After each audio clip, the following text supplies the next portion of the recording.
Nobody knows for sure just how much was taken in the daring pre-dawn raid at the Lufthansa cargo terminal at Kennedy Airport. The FBI says $2 million. Port Authority police say $4 million. The city cops say $5. Lufthansa has not said anything, but they promise to break their silence soon with a press conference. No, son of a WINS will be there to cover it live from the scene of the heist at JFK.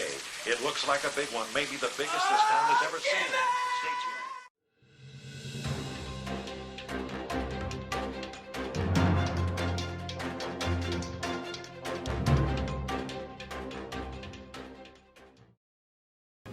Good evening. December 11th may go down as the day of the biggest robbery in our country's history, and it happened right here in New York. Somewhere between $3 and $5 million in cash and valuables was taken from the Lufthansa cargo terminal out at Kennedy Airport.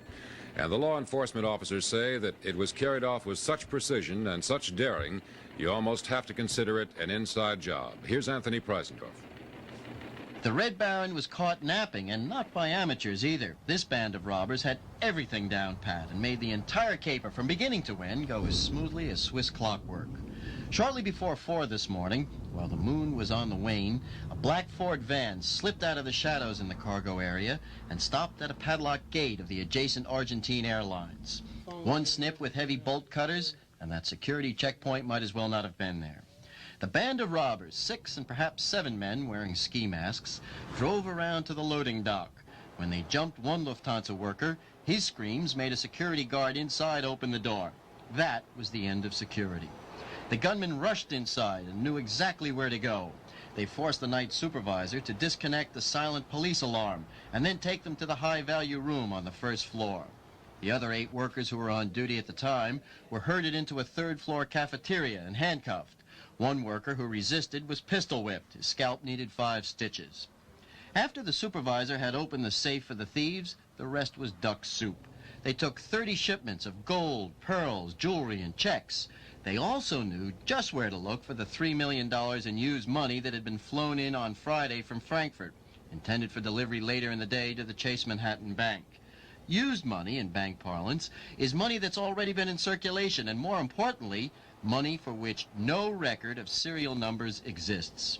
Needless to say, the Red Baron's face was a little redder than usual today, but officials pointed out he'll survive. It'll have one impact, I'm sure, that we have to again reassess our security. But it is as good as it humanly can be done, so, you know. In 1978, the mob was running rampant in the city. The atmosphere in those days was that the mob was just out of control. It was Dodge City. In New York City in 1978, the mob consisted of 5 organized crime families. The Gambinos, the Bonanos, the Colombos, the Lucchese's, the Genovese. These families adhered to strict rules of organization and protocol. The top of the family is the boss of the family, and then there's an underboss, a consigliere, and then below them are capos, who are significant leaders of the family. Under them, they have maid members who are actually sworn-in members of the family, and below the maid members are what they call associates. People could be associated with a capo or with a maid member of the family and carry out the business of the mafia family. One of these associates was Jimmy the Gent Burke, a lifelong criminal working out of the Ozone Park neighborhood in Queens. Jimmy Burke was notorious in law enforcement circles as being an absolute reckless individual. Because of his Irish heritage, Jimmy could not be a made member of the mob, meaning he couldn't reach its highest levels. But he was still very active. He was a tough guy's tough guy, and he was an earner. Jimmy Burke brought in money, and that brought the kind of respect from captains and bosses that even legitimate Italian heritage couldn't.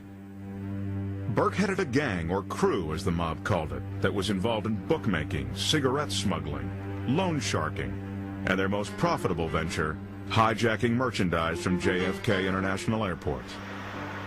In the case of Kennedy Airport, there were 2 dominant families there. At that time, there were the Gambino family and John Gotti's crew, and the Lucchese crime family and Jimmy Burke's crew, which kind of split the airport with John Gotti. Truck hijacking was rampant out of Kennedy Airport. You know, we used to grab a few loads every week, just about. I mean, it was like taking candy from a baby. It was almost as if the airport was the Mafia's ATM. You know, if you needed easy cash, you would go hijack a couple of trucks at the airport, and it would be a load of TVs or a load of shrimp. You know, it didn't matter. They knew how to move merchandise on the street. Kennedy Airport was an easy mark. You had the unions there. You had a lot of the workforce who were gamblers with gambling debts. So you had a steady stream of inside information. Kennedy Airport was easy pickings for the mob. And if a hijacking occurred, police could place good bets on where it had been planned. We believed at the time that most of the planning of any hijacking at Kennedy Airport came out of Robert's Lounge via Jimmy Burke. Robert's Lounge was a famous place not only in the underworld but also in law enforcement. Robert's Lounge was Jimmy Burke's headquarters for years and years. Jimmy had owned the building. He owned that building, owned the building next door. We had a club downstairs in the basement. It was a clubhouse and also a drinking bar and restaurant. We used to gamble in the basement. We had a nice club fixed up there. We had bocce courts in the back. It was, you know, a place to hang out. It was very close to JFK Airport. There was a lot of airport employees hung out there. We got a lot of information from those people. And that connection with airport employees paid off. In fact, it led to the biggest heist in U.S. history. The robbery of the Lufthansa cargo building was the brainchild of a Lufthansa cargo worker by the name of Peter Grunwald. He was actually a clerical employee at the cargo building, and he realized that large sums of money and significant things of value were passing through the cargo building all the time. He then came up with the idea of how to execute the robbery, but he couldn't find anybody to do it. He went to a bowling buddy of his who also worked at the cargo building, a fellow by the name of Lou Werner. Werner, deeply in debt from gambling losses, seized on this plan as a way to pay off his bookie. What Werner did was he double-crossed Peter Grunwald, and he took his plan and he went to a runner for a bookmaker. He knew a person by the name of Frank Mena. Mena, in turn, put Werner together with Martin Krugman, who was a big-time bookmaker. Krugman took the idea to Henry Hill, a close confidant of Jimmy the Gent. He says he was going to get us all lucky, you know, for the holidays. I didn't put too much stock in what he had said, but as he continued to, you know, to tell me the story and produce more stuff, it started to shape up. The plan was to rob Lufthansa Airlines of the cash in their high-value storage area. This money came into the airport from Europe, destined for U.S. banks. Usually the money was held at Lufthansa for a few hours. But occasionally, if it came in after the Brinks trucks had left, it was held until the next business day. Because it was cash from Americans overseas exchanging currency, it was in small bills with non-sequential serial numbers. Jimmy knew that with good inside information, this could be a great score. Two more members of Jimmy's crew, Robert "Frenchy" McMahon and Joe "Buddha" Manriquez, were sent to interview Werner. They were the only contacts from the crew that Werner would ever meet. Frenchy and Joe Buddha met with Lou Werner and got a full set of plans. Then Jimmy and myself, we started to put together the rest of the crew. The team that would perform the robbery would include Joe Buddha, Frenchy, Vincent Asaro, Jimmy's son Frankie, Angelo Seppi, and Jimmy's close friend Tommy DeSimone. Tommy DeSimone was a complete psychopath. He would think nothing of killing anyone at the drop of a hat. With Tommy and the rest of the gang set, the next step was clearing the robbery with the gang's capo, or captain, Paul Vario, a powerful member of the Lucchese family. Before Jimmy Burke could carry out the Lufthansa robbery, he would have had to have had approval from Paul Vario. It would have been his responsibility to share a good portion of the proceeds with Vario. Once approval was given, the final plan was set. Werner would watch Lufthansa's cargo logs for the next large shipment of cash from Europe. They start mapping out a way to execute the robbery, thinking sometime around Christmas. What happens is their plans get expedited because on a Friday afternoon, there is a big shipment of money coming into the United States from Germany. And it is cash that was spent by probably American tourists and others in foreign countries and had been accumulated and was being shipped to Chase Manhattan Bank here in New York City. Usually, incoming money was immediately transferred from the airport to the bank via Brinks trucks. On this day, however, a delay in procedures caused the cash to be held in Lufthansa's cargo area for the weekend. Werner wasn't involved in the delay, but after the Brinks guards left, he discovered the shipment. Werner immediately left work and called up Joe Buda. Buda then got in touch with Burke, and the robbery was executed on an expedited basis on Sunday evening.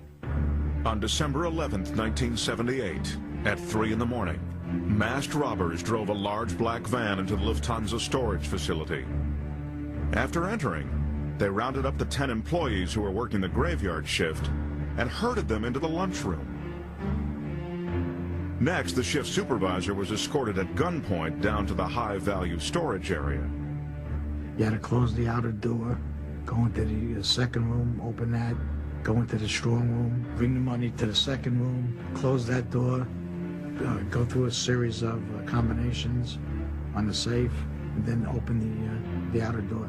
Then we had to load the truck, and made sure everybody stayed quiet in the interim of this. After less than an hour, the gang pulled away from Lufthansa, loaded down with cash and jewels. The robbery went off without a hitch. The group escaped without detection. Burke had expected perhaps a few $1 million from the heist. What they came back with was over $5 million, plus foreign currency, unset gems, and jewelry. I don't think anyone had any idea that it was going to be that much money. This small band of wise guys had pulled off the perfect crime. Little did they know that for most of them, this would be the beginning of the end. When the story broke, it started crossing the wires early in the morning, and it was billed as an armed robbery at the high-value cargo area at the Lufthansa cargo terminal at Kennedy Airport. And it could have been $500,000, and then it could have been $1 million. And then the figure started to climb, and we started seeing zeros that we hadn't seen in any armed robbery, that hadn't even been talked about since the Brinks job in Boston in the 50s. And pretty much before lunchtime, you knew that this was probably the biggest cash robbery in U.S. history. Though never confirmed, the take was estimated to be between $5 and $6 million. And as the New York tabloids speculated about possible suspects, the police and FBI knew who was most likely to be behind the crime. The FBI and the New York City Police Department had a pretty good idea who committed the robbery within 2 or 3 days. In fact, within a day of the robbery, there were 2 crews that were targeted as those responsible for the robbery. The John Gotti crew in Howard Beach and the Jimmy Burke crew in Ozone Park.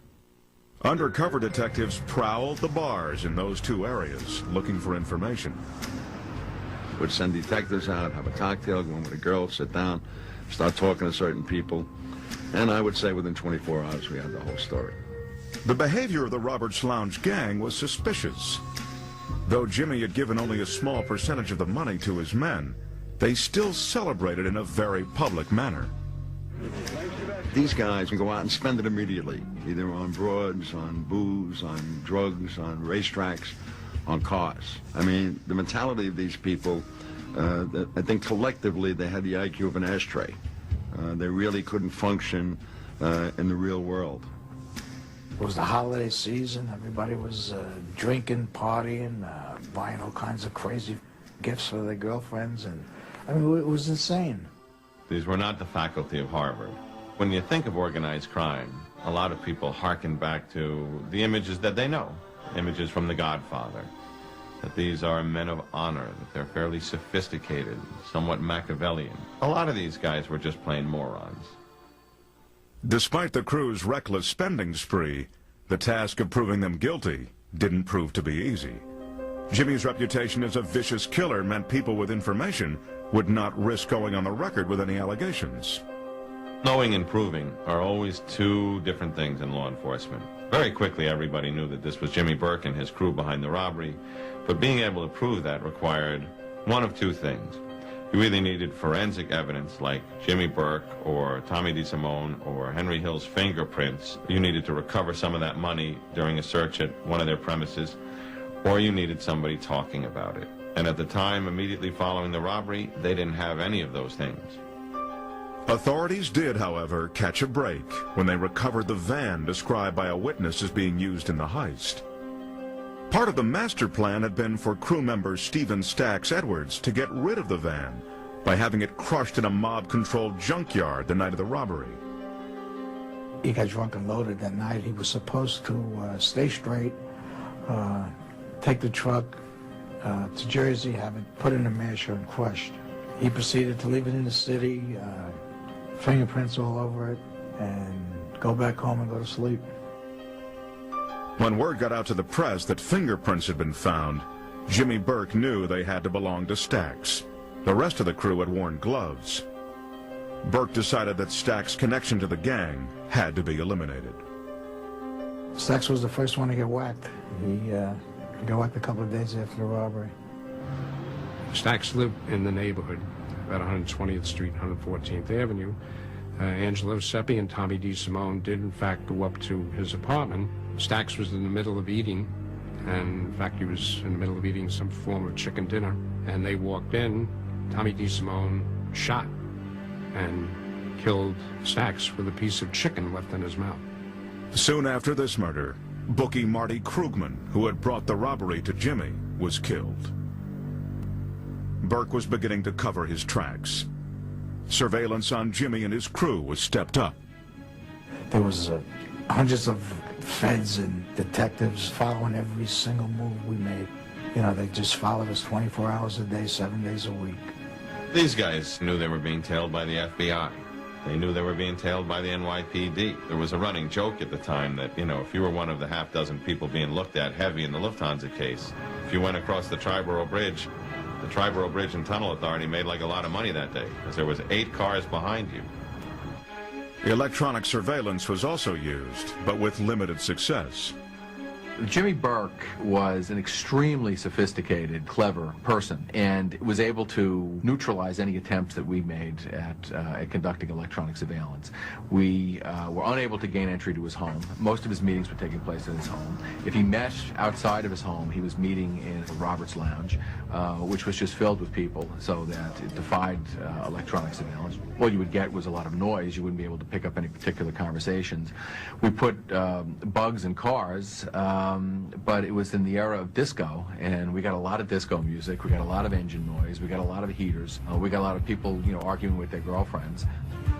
Though it netted little useful evidence, increased attention did begin to cause problems within the larger structure of the Mafia families. It put tremendous heat on the mob in general. The other families didn't like that. If you looked at the newspaper back then, they were reporting practically in real time the information coming in from the street, the information coming in from informants. There was a whole lot of information out there, and that made people very uncomfortable. While law enforcement kept the heat on the mobsters, they also pursued another angle. They began to focus on the suspected inside man on the job, Louis Werner. The first step in that process was to target Peter Grunwald. We got information from people that Grunwald had actually come up with a plan. McDonald's office convinced Grunwald to testify against his old friend Werner. That, coupled with testimony from several other people that Werner had bragged to about the crime, gave prosecutors a very strong case. On May 16, 1979, Louis Werner was convicted for his role in the Lufthansa heist. Even with the conviction, however, Werner refused to cooperate with authorities in their pursuit of the Roberts Lounge crew. Somehow, this guy was under the delusion that his conviction was going to be reversed. It was, in my view, it was a slam dunk, and he was given a bump steer by somebody. Meanwhile, Burke's murder spree continued. The night that the jury returned its verdict, Frenchie McMahon and Joe Buddha were executed. Their bodies were discovered the next morning in the Canarsie section of Brooklyn. Besides eliminating potential witnesses, Burke's murderous actions were also motivated by dollars and cents. You know, the greed overtook him, and he went completely insane, you know, and I guess he had a lot of influence from the other bosses of the family because they figured it was just easier to kill all the other people rather than to give them their filets. Rather than give them $400,000 or $500,000 apiece, it was easier to put a quarter bullet in their head, you know, so he started eliminating everyone at that point. By the summer of 1979, 6 months after the heist, 8 men associated with the robbery were dead. Louis Werner, the man behind bars, didn't know the names or faces of anyone left alive. And over $5 million in unmarked bills were still missing.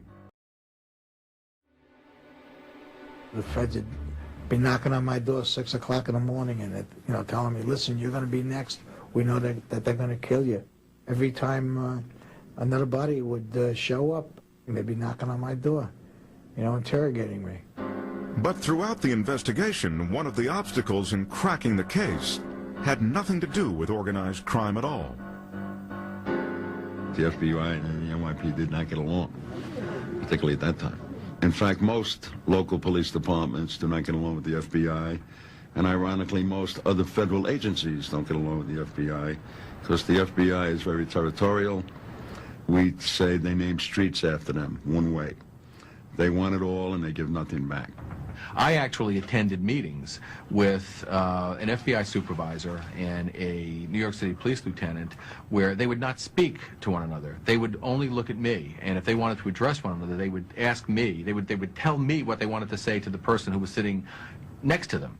But both sides wanted to solve this high-profile case. In the spring of 1980, they finally got the big break they'd been waiting for. Henry Hill, who was a very close associate of Jimmy Burke's, was arrested by the Nassau County District Attorney's Office on 6 narcotics cases. Though he was facing a lifetime in prison, Hill still had to be convinced to turn state's evidence against his crew. The feds finally convinced me that, I mean, they told me that they heard it on wiretaps that I was going to get whacked. You know, you're a part of an organization all your life. You know, there was many times that, you know, I put my life on the line for those people. They put their life on the line for me. I figured that I was more important to Jimmy and Paulie. It was so hard to believe what was happening at the time for me. You know, that everybody was getting killed, and how ruthless these people really were.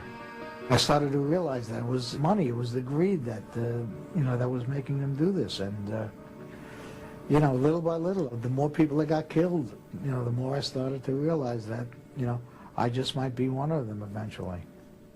Because most of the witnesses that could corroborate Hill's leads on Lufthansa had been killed, prosecutors focused on another strategy to put Lufthansa mastermind Jimmy Burke and his boss Paul Vario behind bars. The FBI, when they do question you, they make you what they call a queen for a day. And a queen for a day is their terminology that if you're going to roll over or give evidence against somebody, you have to tell us everything you ever did or you were involved in. If you leave one iota out, you will no longer be queen for the day. You will be charged with that one crime. Henry Hill testified to all of the hundreds of crimes he had committed over the last 30 years. Those crimes often involved Burke and Vario. This was Ed McDonald's chance to nab the elusive mobsters. It's often called the Al Capone syndrome. If you don't get them on one thing, you get them on something else. But even with Hill's testimony, there was no guarantee that a jury would believe him.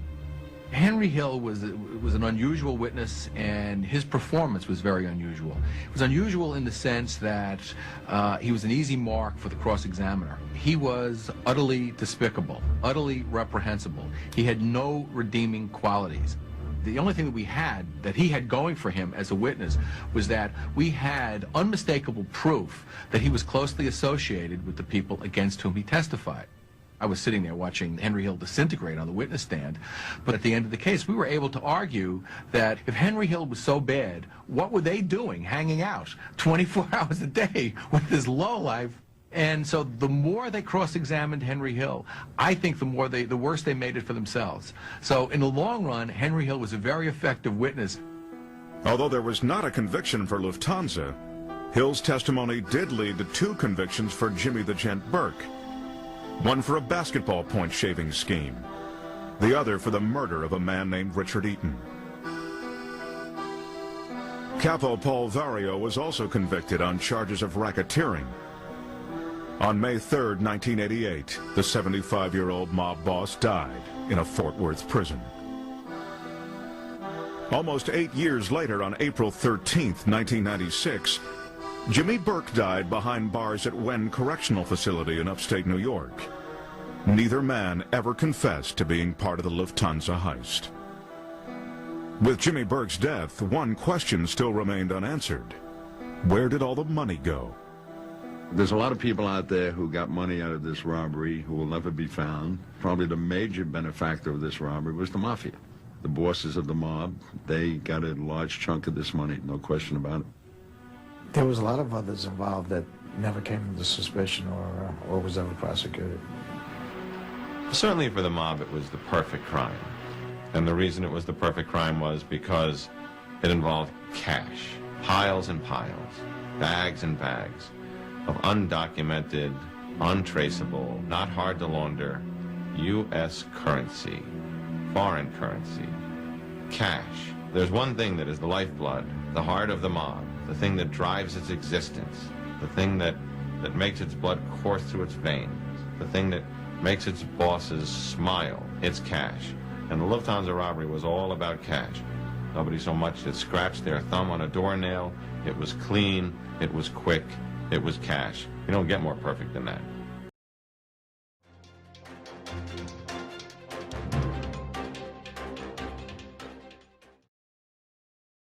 The crime was so famous, Hollywood was even inspired to make a movie about it. You may remember Goodfellas. Well, one of the men behind the real heist of a Lufthansa cargo building back in 1978 got away with it for more than 35 years, until today, when the game was finally up. Brian Moore reports. Nobody knows for sure just how much was taken in the daring pre-dawn raid at the Lufthansa cargo terminal at Kennedy Airport. The 1978 Lufthansa heist was immortalized in the movie Goodfellas. And to anyone who ever saw the mob film hit, there was never any mystery as to who pulled off one of the biggest cash robberies in American history. Hooded gunmen hit the JFK Airport cargo terminal and made off with nearly $6 million in untraceable cash that was never found. In reality, the FBI knew within days who was behind the heist. What were they armed with? One fellow had a shotgun, and as far as we determined at this time, there was about 4 or 5 other guns. Making the case, though, would take decades, and evidence that emerged only within the past few months. Today, in a New York courtroom, federal prosecutors laid out the charges against the few surviving suspects in what was almost the perfect crime. Vincent Asaro, an alleged captain in the Bonanno organized crime family, was charged with offenses ranging from murder, racketeering, and extortion to arson and robbery. Do you have anything to say? Prosecutors say Asaro talked about his role in planning the Lufthansa heist to an informant back in 2011. But the evidence that closed this infamous cold case, a corpse, was found in the backyard of a dead mobster. He was the inspiration for Robert De Niro's character in Goodfellas. What's the matter with you? Just like the movie script, Jimmy brutally tied all the loose ends leading back to Lufthansa.